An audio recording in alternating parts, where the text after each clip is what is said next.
Maka tugas pemimpin sebagai Gubernur Jawa Barat hari ini adalah bagaimana membangun rasa empati antara pemimpin dengan rakyatnya, bukan dengan ucapan tetapi dengan tindakan. Maka empati itu harus dilakukan dengan melakukan tindakan-tindakan yang nyata dan terukur, dengan memiliki tanggung jawab pada 8 asnaf yang terus menerus dalam setiap tahun kita santuni melalui zakat, infak, dan sedekah. Tetapi di balik itu seluruh aparatur negara harus memiliki kesadaran yang kolektif bahwa kita semua adalah para pemegang kebijakan yang di dalamnya memiliki kewajiban untuk memberikan rasa aman, memberikan rasa bahagia, memberikan rasa sejahtera, bahkan mengangkat derajat mereka dalam tahapan dan tingkatan hidup yang sama, yaitu 8 asnaf. Kaidah Islam mengajarkan tidak dibedakan antara dunia dan akhirat. Dunia dan akhirat itu satu kesatuan. Perbaikan dunia akan melahirkan kebaikan di akhirat. Perbuatan paripurna di dunia akan menjadikan paripurna di akhirat.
Marilah kita simak dan dengarkan sambutan Gubernur Jawa Barat kepada yang terhormat Haji Deddy Mulyadi SHMM.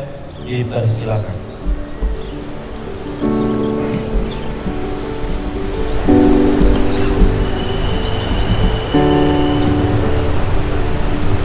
Assalamualaikum warahmatullahi wabarakatuh. Alhamdulillah wa syukrulillah wa nikmatillah, la haula wa la quwata illa billah. Allahumma sholli ala sayyidina Muhammad wa ala ali sayyidina Muhammad. Hadirin sidang Idul Fitri yang berbahagia, baik yang ada di halaman Gedung Sate Provinsi Jawa Barat yang disebutnya Gazebo, maupun di seluruh Provinsi Jawa Barat yang terhampar di masjid-masjid, di tajuk-tajuk, di musola-musola, di halaman-halaman kantor alun-alun kabupaten kota, di halaman kantor alun-alun kecamatan, dan di halaman kantor alun-alun desa dan kelurahan di seluruh Provinsi Jawa Barat. Pada hari ini kita bersama-sama akan bersujud dan bersimpuh dari hadirat Allah Subhanahu wa Ta'ala untuk menyempurnakan rangkaian perjalanan ritual dan spiritual kita, bahwa kita adalah makhluk yang berkesadaran sebagai manusia yang memiliki hubungan emosional dan spiritual dengan Allah, berkesadaran sebagai manusia yang memiliki hubungan dan emosional dengan alam sebagai rangkaian zat keperciptaannya, dan kesadaran kita yang memiliki hubungan emosional dan spiritual dengan seluruh lapisan tetangga, sahabat, saudara, handai taulan, orang tua dan keluarga. Seluruh kesadaran itu merupakan aspek historikal dan wujud pribadi kita, bahwa manusia sesungguhnya mengalami perjalanan panjang yang tidak pernah berhenti. Dalam kata orang Sunda, baik alam bihari, alam kiwari, dan alam poisu. Alam bihari para kiai menyebutnya alam roh, alam kiwari adalah alam dunia, dan alam poisu adalah alam akhir. Seluruh rangkaian itu merupakan circle yang tidak pernah berhenti. Seluruh circle itu memiliki dua kualifikasi, Yang pertama adalah kebersihan hati, yang kedua adalah keluhuran budi. Kebersihan hati adalah, dalam kaidah orang Sunda menyebutnya celik putih, celak herang, canggulan, opat belas, jalan gede, sesapuan, adalah kebersihan jiwa. Karena jiwa yang bersihlah yang akan mampu memiliki empati pada sesama hidup. Maka tugas pemimpin sebagai Gubernur Jawa Barat hari ini adalah bagaimana membangun rasa empati antara pemimpin dengan rakyatnya, bukan dengan ucapan, tetapi dengan tindakan. Maka empati itu harus dilakukan dengan melakukan tindakan-tindakan yang nyata dan terukur, dengan memiliki tanggung jawab pada 8 asnaf yang terus-menerus dalam setiap tahun kita santuni melalui zakat, infak, dan sedekah.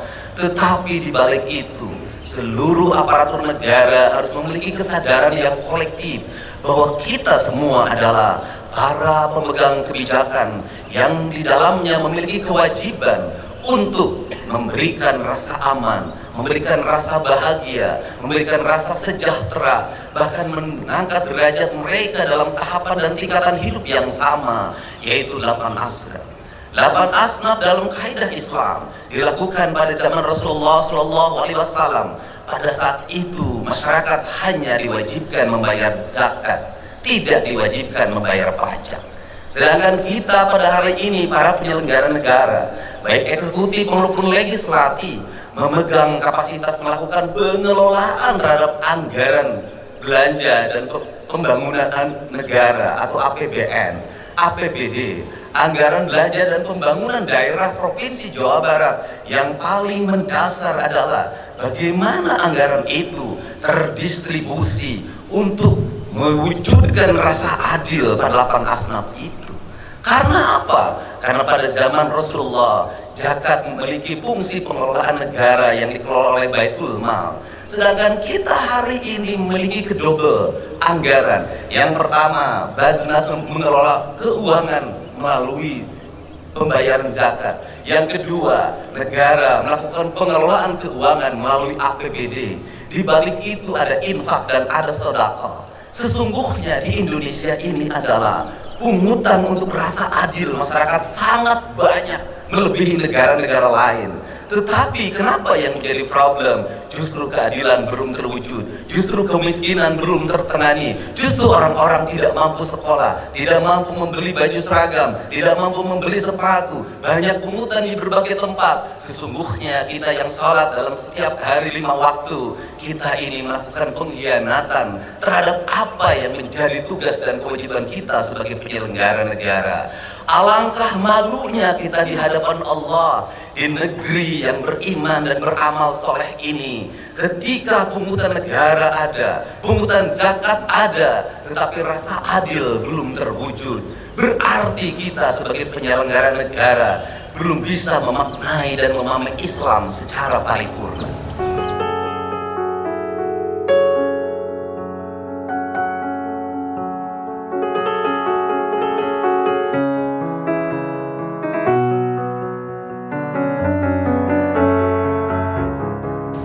Untuk itu, kami sampaikan bahwa pemerintah Provinsi Jawa Barat menyampaikan permohonan maaf yang sebesar-besarnya. Karena sebagai penyelenggara negara, pengelola keuangan daerah, kami belum bisa mewujudkan seluruh apa yang menjadi cita-cita dasar proklamasi, menjadi cita-cita dasar keislaman kita. Dan kami dalam setiap detik, setiap menit, setiap jam, setiap hari, setiap minggu, setiap bulan, dan setiap tahun hanya bisa mempertanggungjawabkan secara administratif, secara yuridis, tetapi kami tidak bisa mempertanggungjawabkan secara paripurna. Kaidah Islam mengajarkan tidak dibedakan antara dunia dan akhirat. Dunia dan akhirat itu satu kesatuan. Perbaikan dunia akan melahirkan kebaikan di akhirat. Perbuatan paripurna di dunia akan menjadikan paripurna di akhirat. Maka pengelolaan keuangan negara itu adalah pengelolaan keuangan yang dipertanggungjawabkan di akhirat. Bukan hanya berpegang teguh pada prinsip-prinsip yang menjadi kewajiban penyelenggara negara, tetapi di balik itu memiliki hakikat. Sesungguhnya pemangkasan anggaran, belanja rutin pegawai diturunkan, kemudian diarahkan 70% belanja untuk kemakmuran rakyat. Itu adalah bagian dalam memahami ajaran Islam secara esensial. Kalau di dalam kaidah pengelolaan zakat, jangan sampai biaya abilin lebih besar dibanding biaya untuk lapan asnaf. Sekali lagi, jangan sampai biaya amilin lebih tinggi dibanding kepentingan asnafnya itu sendiri. Dalam kaidah anggaran, jangan sampai biaya rutin pegawai, tunjangan jabatan, perjalanan dinas, ongkos kantor, belanja ATK jauh lebih besar daripada belanja untuk kepentingan kemakmuran rakyat itu sendiri. Maka perspektif Provinsi Jawa Barat hari ini merubah mindset itu. Tugas pengelolaan anggaran adalah tugas-tugas Islam, tugas-tugas kemuliaan, tugas-tugas kemanusiaan. Maka kegagalan seorang gubernur adalah pasti ada orang yang menjadi pengemis di perempatan jalan, masih ada anak-anak yatim yang tidak sekolah, masih ada orang-orang miskin yang rumahnya roboh, masih ada orang yang kebanjiran tapi tidak tertangani dengan baik, masih ada orang yang bunuh diri karena terikat bank emo, bank keliling, pinjol. Itu adalah kegagalan seorang pemimpin. Untuk itu, pada kesempatan hari ini, saya mengajak pada seluruh penyelenggara negara di Provinsi Jawa Barat, para bupati, wali kota, para kepala desa, kepala kelurahan, mari kita bersama-sama memiliki kesadaran. Keislaman kita bukan dinilai dari umroh kita yang dilaksanakan setiap tahun. Keislaman kita bukan dinilai dari gamis yang kita pakai. Keislaman kita bukan dinilai dari peci hitam dan putih yang kita kenakan, dari sajarah yang kita hamparkan. Keislaman seorang pemimpin dinilai dari senyum rakyat dalam setiap waktu. Sekolah tidak mesti ngantri. Senyum rakyat dalam setiap waktu, makannya tepat dan bergizi. Senyum rakyat dalam setiap waktu, jalannya halus. Senyum rakyat dalam setiap waktu, pupuk tidak sangat mudah didapatkan. Senyum rakyat dalam setiap waktu, ketika sakit di rumah sakit, negara tampil dan hadir untuk mengobatinya. Dokter dan para medis tanpa membedakan kaya dan miskin datang dengan penuh senyumannya. Senyum rakyat dalam setiap waktu ketika seorang yang melahirkan penuh dengan kenyamanan, bayi yang terlahir dilayani oleh para medis dengan senyuman. Maka adalah kehinaan bagi seorang pemimpin apabila di Jawa Barat masih ada orang yang meninggal, mayatnya tak bisa pulang, ditahan di rumah sakit karena belum bisa bayar atau BPJS-nya nunggak. Bayinya ditahan di rumah sakit karena belum bisa bayar atau BPJS nunggak.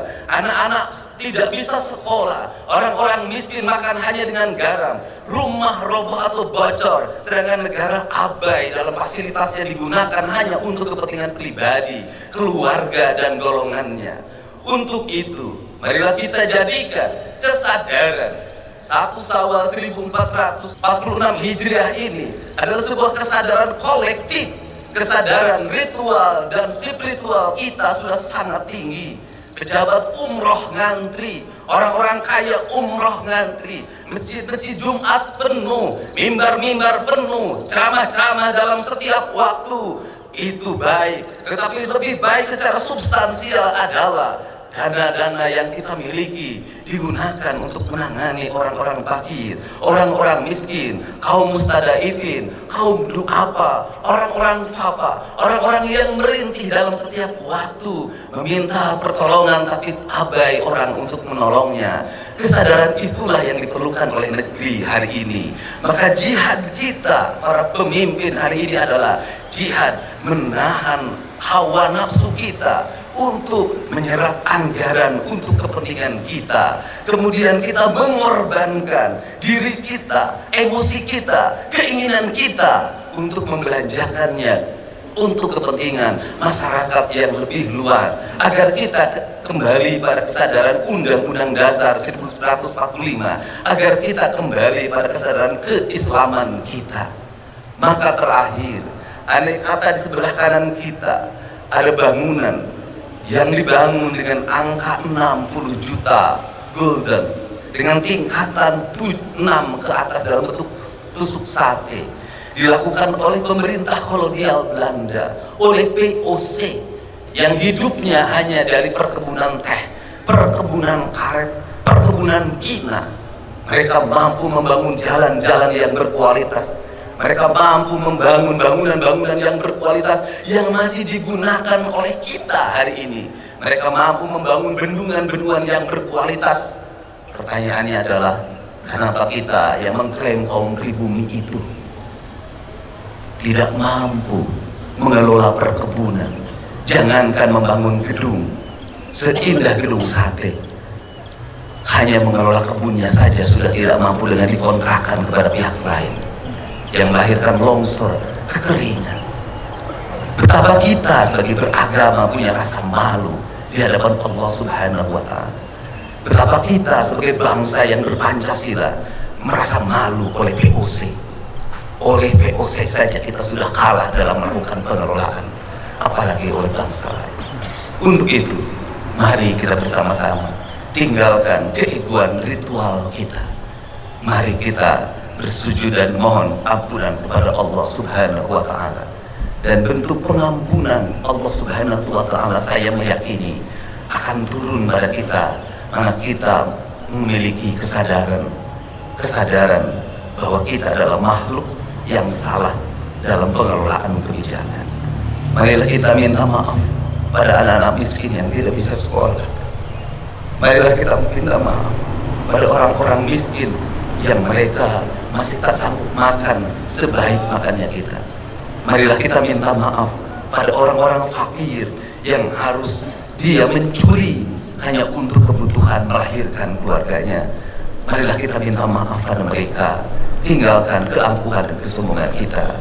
Semoga 1 Syawal 1446 Hijriah ini menjadi tahun kesadaran kita bahwa kita telah salah menjadi penyelenggara negara, dan kita akan merubah seluruh kebijakan-kebijakan itu. Dan saya menyampaikan permohonan maaf pada seluruh masyarakat Provinsi Jawa Barat apabila penyelenggaraan pemerintahan belum sesuai dengan apa yang diharapkan, apabila lama layanan rumah sakit belum sebaik yang diharapkan, apabila layanan pendidikan belum sebaik yang diharapkan, apabila layanan kesejahteraan publik belum sebaik yang diharapkan. Semoga kesadaran itu menjadi kesadaran emosional, kesadaran spiritual, kesadaran moral, emosional, dan spiritual. Dalam istilah orang Sunda disebutnya budi pekerti. Semoga kita masuk dalam kaidah yang tidak lagi geni secara intelektual, tetapi kita menjadi kaidahnya adalah kaidah orang yang paripurna secara budi pekerti. Wallahu muwaffiq ila aqwamit thoriq. Assalamualaikum warahmatullahi wabarakatuh. Sampurasun.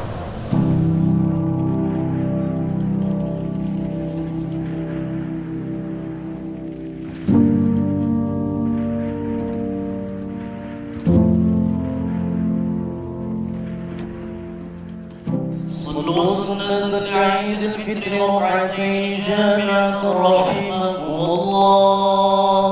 الصلاة لا إله إلا الله. الله أكبر. سبحان الله الحمد لله لا إله إلا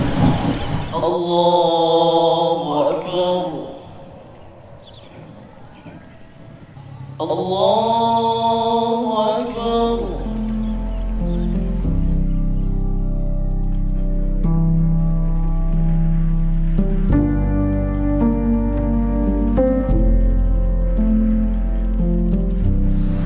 الله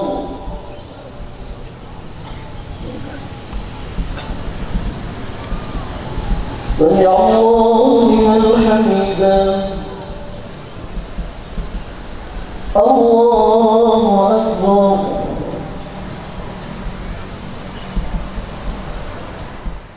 الله أكبر.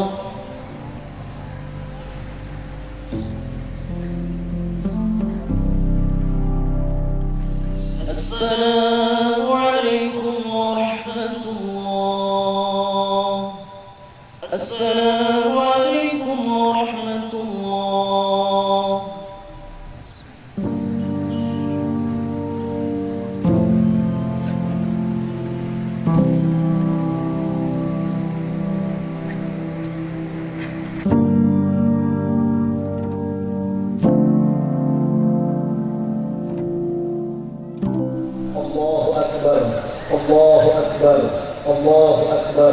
Allahu Akbar, Allahu Akbar, Allahu Akbar, Allahu Akbar walillahil hamd. Alhamdulillahilladzi ja'ala al-yawma 'idan lil muslimin. Mengawali khutbah ini, khatib berwasiat untuk pribadi dan berlaku untuk seluruh jamaah sekalian agar sama-sama meningkatkan kualitas takwa kehadirat Allah Azza wa Jalla. Karena takwa merupakan mustika yang paling indah di dalam menghiasi hidup dan kehidupan kita. Takwa merupakan ajimat penyelamat dari kesesatan dunia dan akhirat. Takwa merupakan senjata yang paling ampuh di dalam menaklukkan berbagai pesona godaan setan yang sesat dan menyesatkan. Karena itulah, berbekalah dalam setiap gerak langkah kita dan sebaik-baiknya bekal melaksanakan perintah Allah dan menjauhi yang dilarang Allah Subhanahu wa Ta'ala dengan sebenar-benarnya takwa dan takwa yang sebenar-benarnya.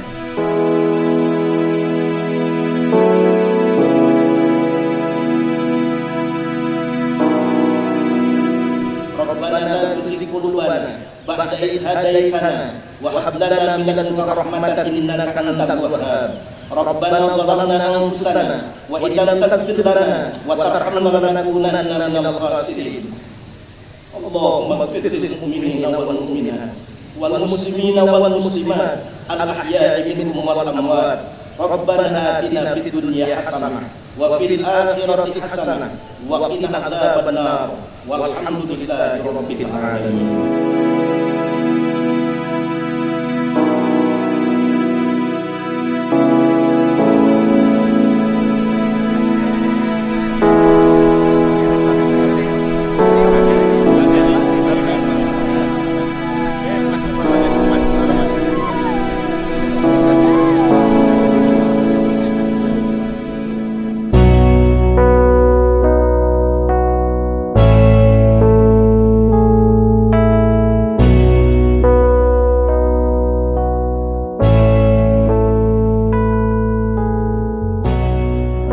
Ini kita di Gasibu ya, Warung Sate.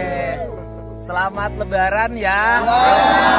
Semoga sehat, berkah, banyak rezekinya.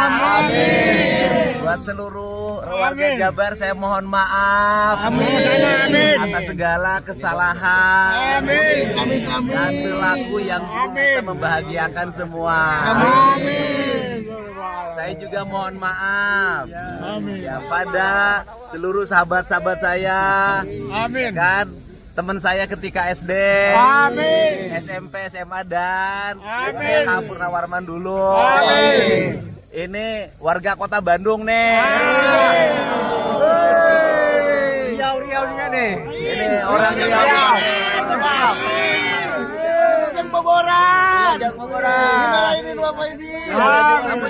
Kamu juga minta maaf dong sama wanita yang pernah kau sakiti. Minta maaf ya. Kau pacari tapi tidak kau kawin. Pokoknya semuanya ya.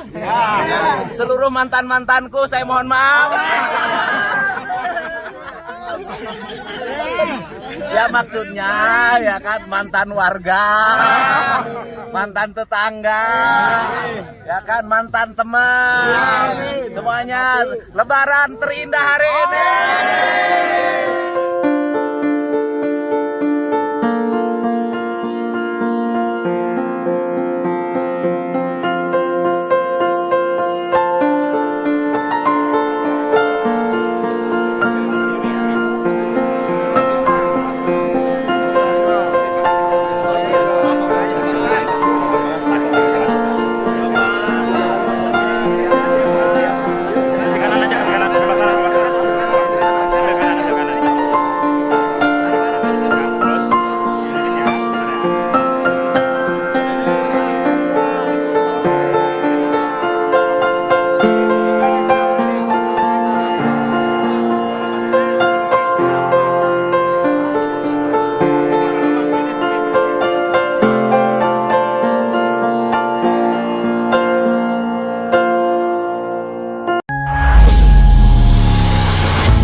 Itulah tadi pelaksanaan sholat Id Kang Deddy Mulyadi serta pidato yang sangat luar biasa oleh Kang Deddy Mulyadi kepada para jemaah yang ada di Jawa Barat. Dan ini menunjukkan bahwa Kang Deddy Mulyadi sangat peduli dengan masyarakat Jawa Barat. Bagaimana menurut pendapat teman-teman semua? Silahkan lanjut di kolom komentar. Terima kasih selalu support Arman Al-Fatih. Kita jumpa lagi di video selanjutnya. Assalamualaikum warahmatullahi wabarakatuh.